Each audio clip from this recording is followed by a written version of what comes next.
Hi, it's Nathaniel Whiston here, and welcome to the final episode of Sporting Heroes of West Anglia.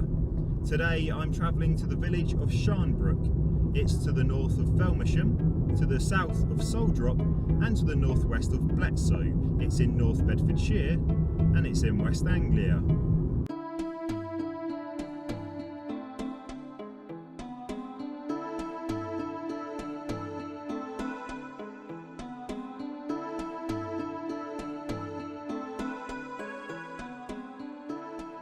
Sporting hero of West Anglia is one of Great Britain's most decorated runners.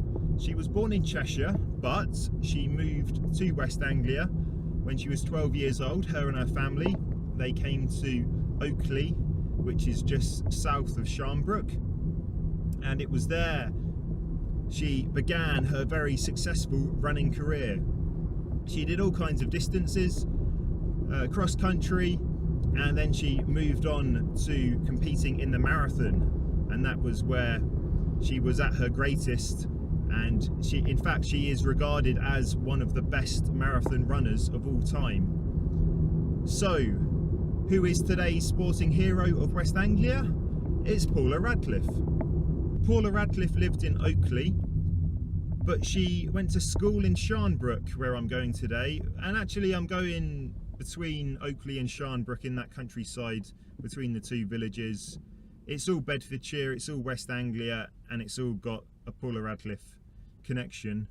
Sharnbrook in Anglo-Saxon means brook, like a stream or river, and Sharn means dung. That's right, dung. Hopefully today the streets aren't littered with dung. The local councillors nowadays tend to have a zero tolerance approach to dung that the Anglo-Saxons lacked. Now I'm driving on the A6 from Bedford up to Sharnbrook, and that's exciting because this part of the A6 has been renamed the Paula Radcliffe Way. They've given her her own dual carriageway.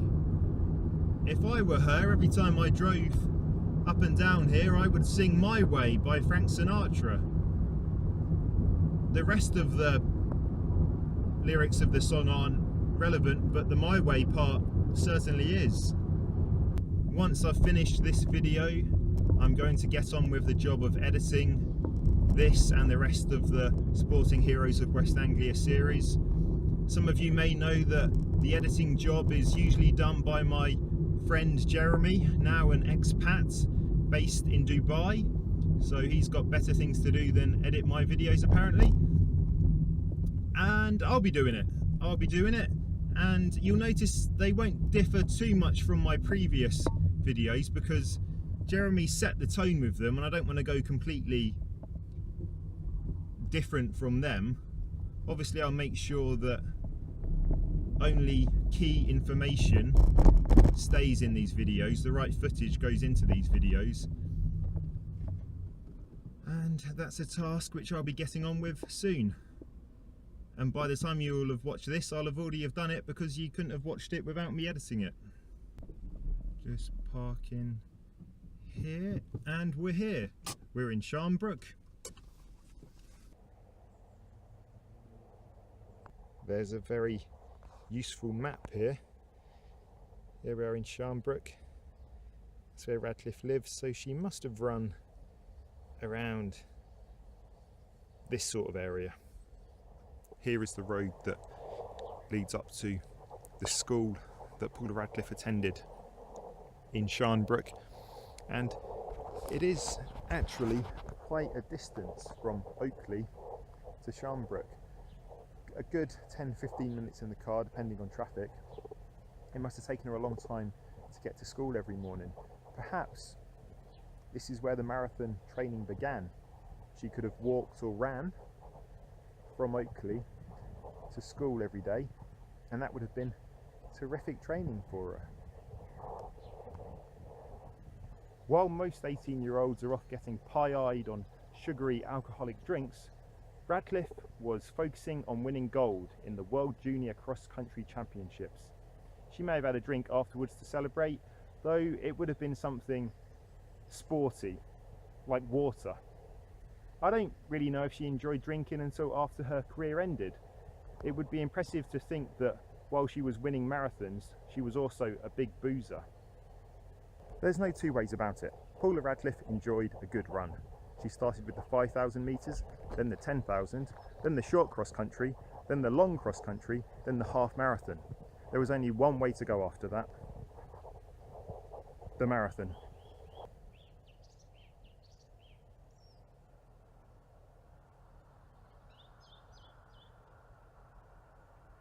In 2002, Paula Radcliffe decided to focus on the marathon, and what a decision that turned out to be. She won the London and Chicago marathons that year in record-breaking times.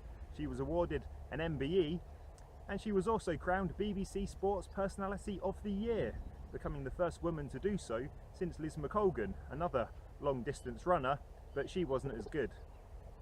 That's my opinion anyway.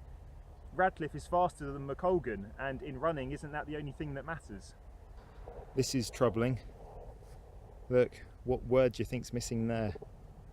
Loose bull. What else could it be? Rose bull? Hose bull? No, I think it's loose bull. Blimey. I'm going to have to be vigilant. This is a footpath that young Radcliffe may have practiced on. It's overgrown now and wouldn't be that easy to run for a long time down here, but it could have been tidier when she was growing up around here, I suppose. Staying true to her West Anglian roots, Paula Radcliffe ran her first ever marathon here in West Anglia, in Bedfordshire, in Luton to be totally precise, which is in that direction somewhere. She went on to win the London and New York marathons 3 times. She won the Chicago marathon once, and she came third in the Berlin marathon. All of that foundation training for those marathons was done here in West Anglia. These are very special streets indeed, and footpaths.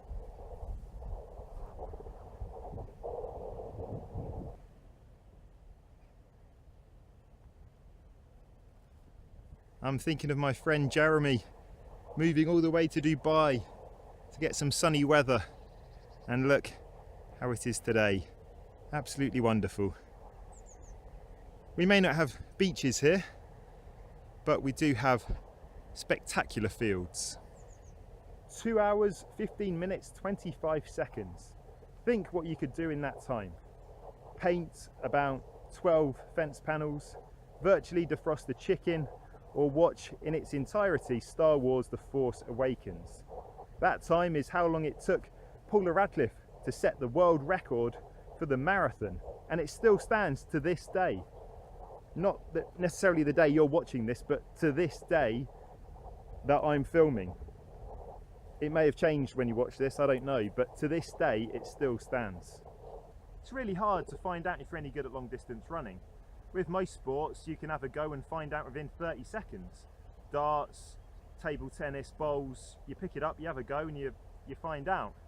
With long distance running, you can be going for 3 or 4 hours, and you might still be terrible at it. To find out if you're any good, you have to keep doing it over and over again, and that takes a long time.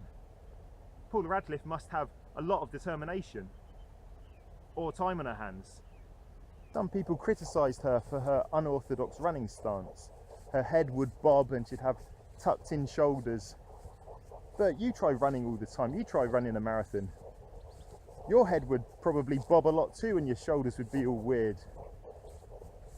Just think how it is for her running all the time, doing all those marathons. It's not easy to keep a straight back and a straight head and perfect posture.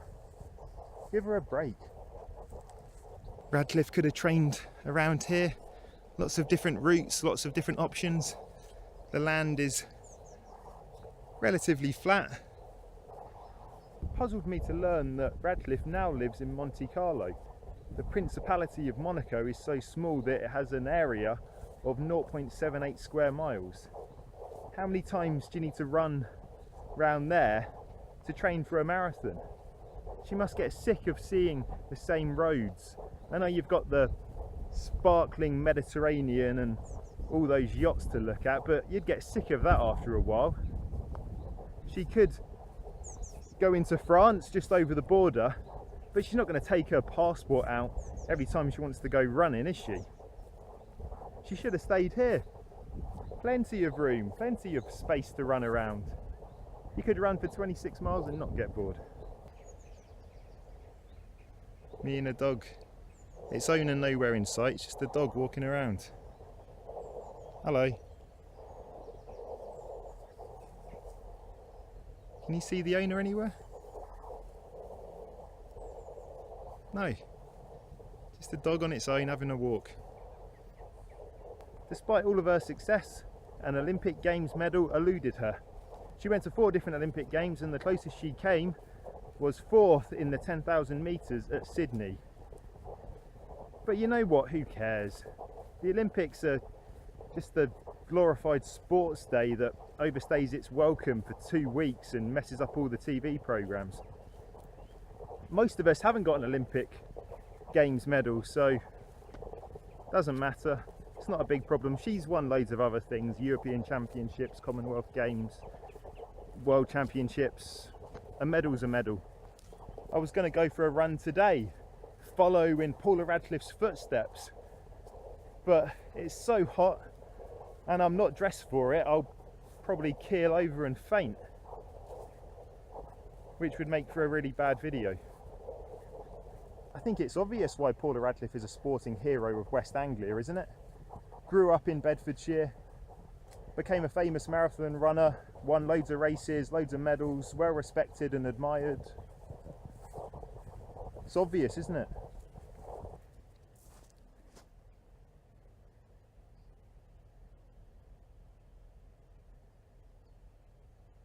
Paula Radcliffe brought her career to an end at the London Marathon in 2015. She said it was a very emotional race, and at the end they gave her a Lifetime Achievement Award. You can't really carry on after that. Once you've got the Lifetime Achievement Award, it's like, right, retire. I wonder if she's thought about a second career. I think a tour guide of London would be perfect for her. The amount of times that she's run through it, she must know everything there is to know about the place. Something for her to consider. Running gives me a lot of pleasure. It's something I'll always do as long as I can. That's a quote from Paula Radcliffe, and what a quote to end this series. We should all take a leaf out of Paula's book and do the things we enjoy doing. For my friend Jeremy, that's walking around air-conditioned mega malls buying, I don't know, electric toothbrushes. For me, it's going for a stroll in the wonderful West Anglian region. And right now, I'm enjoying a lie down in this meadow.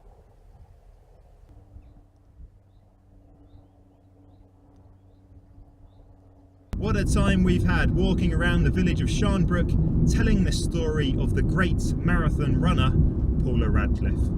That's it for today's episode, and indeed the series. We've covered every sport from cricket to boxing, snooker, cycling, football and running, athletics. Those are all the main sports, I think. Yeah.